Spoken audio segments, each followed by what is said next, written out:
Welcome to If It Flies TV, a celebration of the wing shooting lifestyle. I'm your host, Marty Fisher, and this week we're in the South Carolina Lowcountry at beautiful Woodside Plantation. Now we're going to be quail hunting, and we're also going to be doing some duck hunting on one of the duck ponds that they recently built here at the plantation. There may be a lot of wood duck action, which is fast and furious, I can assure you of that. But Woodside is a marvelous, marvelous place. It's 1,000 acres that is specifically managed for wildlife. We're going to be staying in a beautiful lodge that was built in 1871. It's a colonial revival type property, and believe me, it's magnificent on the inside. So stay tuned. If It Flies is coming up right now from the South Carolina Lowcountry. When we got to Woodside in the afternoon, we had a quick lunch inside the beautiful lodge, and now we're out to see if we can find a few quail. You know, it's the dead of winter. It's pretty cold. It's about 45 degrees right now, which is really perfect habitat. But, you know, I've got Jack Cassidy, the owner of the property, my good friend Dan Sheely. The three of us are going to go out. We're going to take turns, two on the point at one time, and let's go see if we can find a few birds. He's got him a Drake hat on. Is that right? He knows how to dress. He's we got a point. Here, now who's shooting first? You and me. No, you and Danny.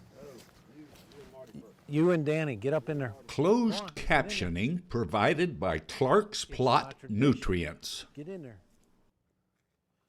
We've got a flushing dog that's getting ready to make this happen. That's all I can tell you.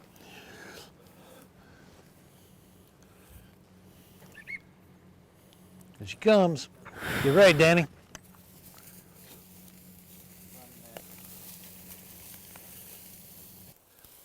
Be ready now. When that spaniel gets in there, it's going to get crazy.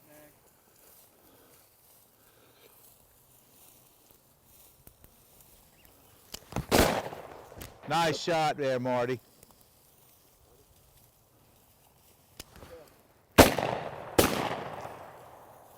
Two dead.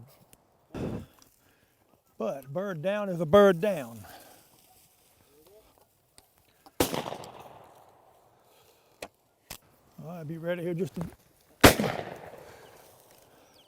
Yeah, I got a piece. I didn't center him. I just got right on the top.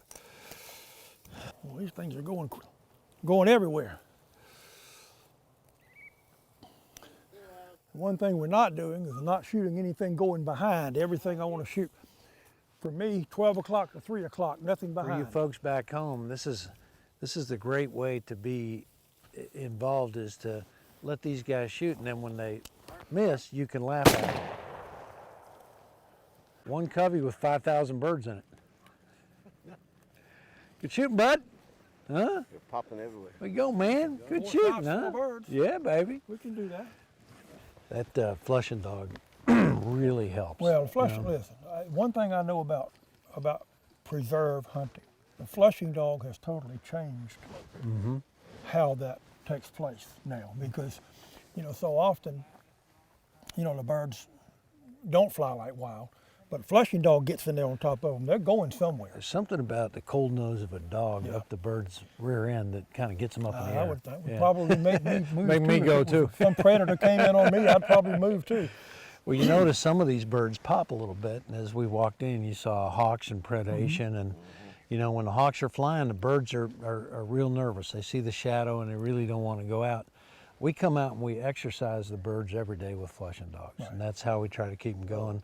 And you're never gonna hunt here at Woodside on birds that we just left out. You're always, you know, we do the early release, and then we supplement that as we go along with the hunts. This portion of If It Flies is brought to you by Briley, a legacy of shooting innovation. One thing I love about my Blosser F-16 and having Briley Manufacturing as a sponsor partner, that I can take this 12 gauge shotgun and turn it into literally any gauge that I want to. So today I'm going to, instead of shooting a 12 gauge on these quail, I'm actually going to shoot a 28 gauge. I actually have one of the 28 gauge Briley Sidekick tubes in my hand. I've already got one here in the top barrel. But I've got the set that has 4 gauges. This is a 20 gauge. The orange are 410, and the blue is 28 gauge. So really all I've got to do is just drop this in, put a little bit of oil on it, line it up with the ejectors, take the hammer and the little driving tool, stick it on 28 gauge, stick it down on the floor and just knock it in. And it just drives straight down till it seats. And at that point, you're ready to go. You stick it on your barrel and you're off chasing quail with a 28 gauge shotgun in a 12 gauge barrel.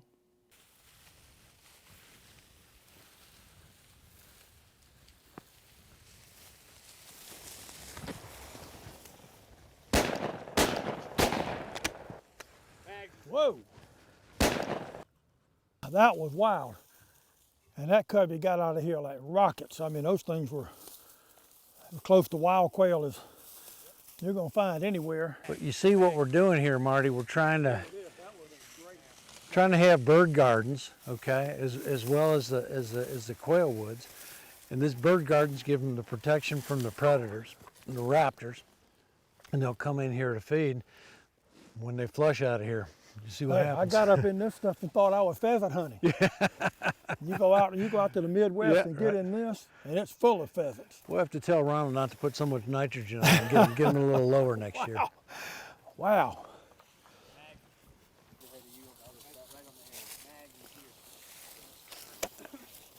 All right, wagons, Jeeps to the left, trucks to the left.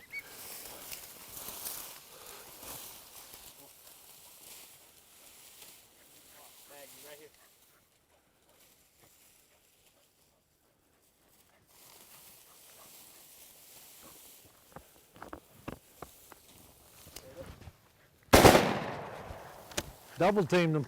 Yeah, we did. Well, he went out and he turned left. I thought he was going to you, and then he turned back to the right. He came back to the middle, so I didn't have to cross the line. We got to the middle, and that was trouble. Don't need to go to the middle. Double team, bro. Don't go to the Don't middle. go to the middle. That will be your demise. Pick your side. Well, I'm sure I'm glad you could come out and see the listen, place, man. I'm so thrilled to be able to do it and for the invite. All right, get on the left. Yes, sir. It's just easier. Yeah, no, I got you, man. You know, because the rule of thumb in quail hunting and any kind of upland bird hunting is 12 o'clock to the right, 12 o'clock to the left.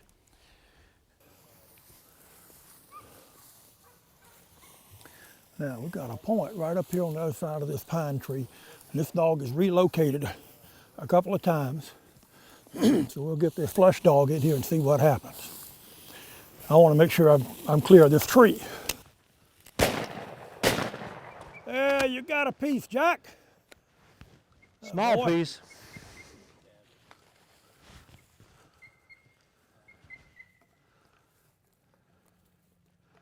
Very small piece.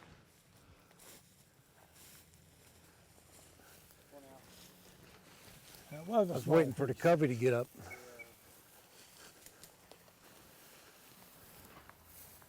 What you got? Shot, Marty. Well, he was clear up in the sky on me, so. Oh, you talking about the one you shot. No, the one you shot. I'm thankful you did. Whoa. Boy, she locked on point. You send me Maggie? Here comes flush dog. It might get interesting now.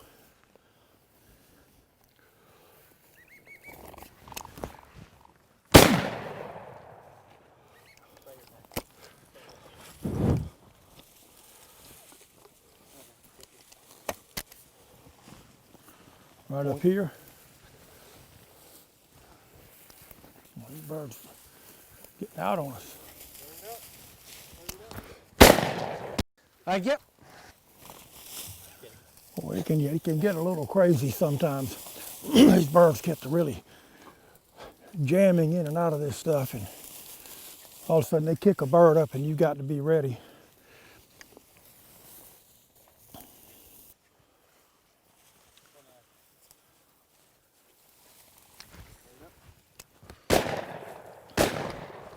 Ah, nice second barrel, Jack. I get bad first barrel. I They think give you you've got two. some far knocking chokes in your gun because you keep shooting those long birds. Too much sporting clays. You don't get no close birds in sporting clays. Look at Bosa. No, you ain't getting this. Well, after a great day of quail hunting, a great afternoon of quail hunting, we're getting ready to have a frogmore stew. Now, many of you may know this as a lowcountry boil, but this is beyond that. Frogmore stew is actually named after a small town outside of Beaufort, South Carolina, and the town is actually Frogmore, South Carolina. But what Ronald has done, it's got corn, it's got sausage, it's got shrimp, it's got potatoes, and most of the time they'll put blue crab in there. Ronald said he couldn't find any blue crab, so we put snow crab in it, and I'm going to tell you something, this is going to be fantastic. This is a treat that you just don't get anywhere. Woodside Plantation, let me tell you, they got it going on here. The hand-painted wildlife scenes on the dining room walls made the evening meal that much more special. This portion of If It Flies is brought to you by Negrini Gun Cases. Simply the best. Bobwhite quail are not the only hunted species at Woodside Plantation.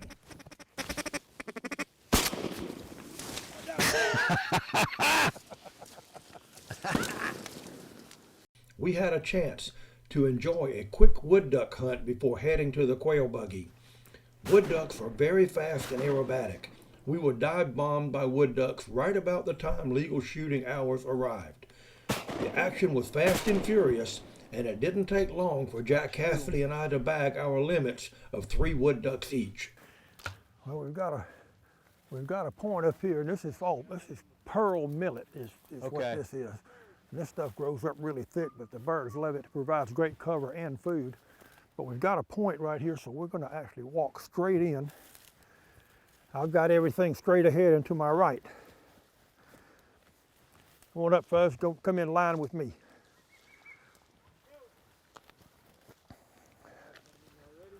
We are ready.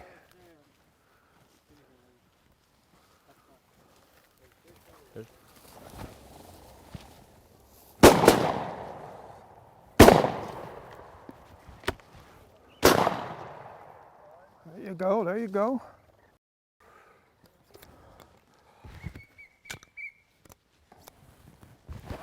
No sense in me trying to see how fast I can load. You can only go so fast.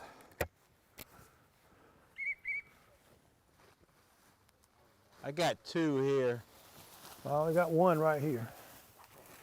They all went your way, Fuzz. Okay.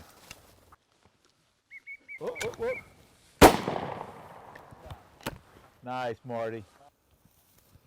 If it flies, That was good. Got birds right here. I got 2 over here. all right. Okay.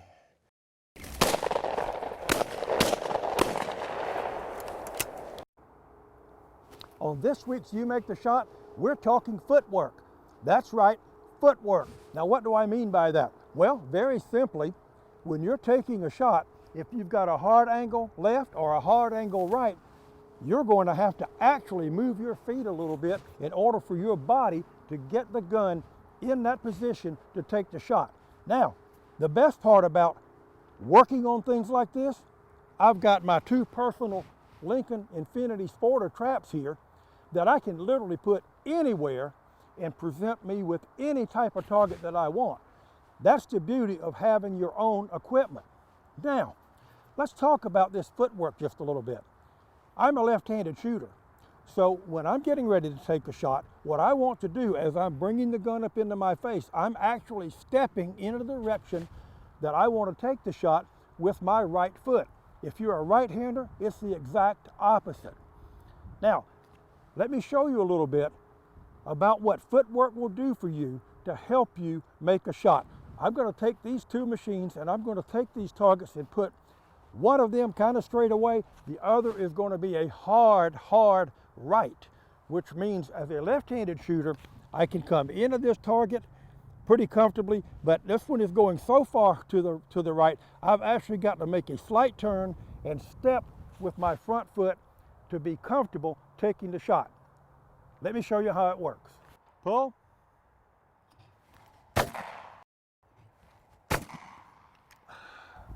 Well, as you can see, it's all in the footwork. If you noticed, when the first target took off, I made a very slight step forward, exactly where I wanted to take the target. When the second bird took off hard to the right, I actually pivoted my body slightly and took a slight step in the direction of where I wanted to make that shot. The result, 2 dead targets. If you can do that, if you can get your feet positioned properly, I can assure you that your body is going to have a full motion of swing, and what that means is more birds in the bag. This portion of If It Flies is brought to you by ESP, Electronic Shooters Protection. So Woodside was originally part of the Marshall Plantation, which was a 75,000 acre, if you can imagine that, 75,000 acre land grant from King George III to the Marshall family. And what we've done at Woodside that we think is really special is we've replicated the real plantation experience. The plantation house was built in 1871, just 6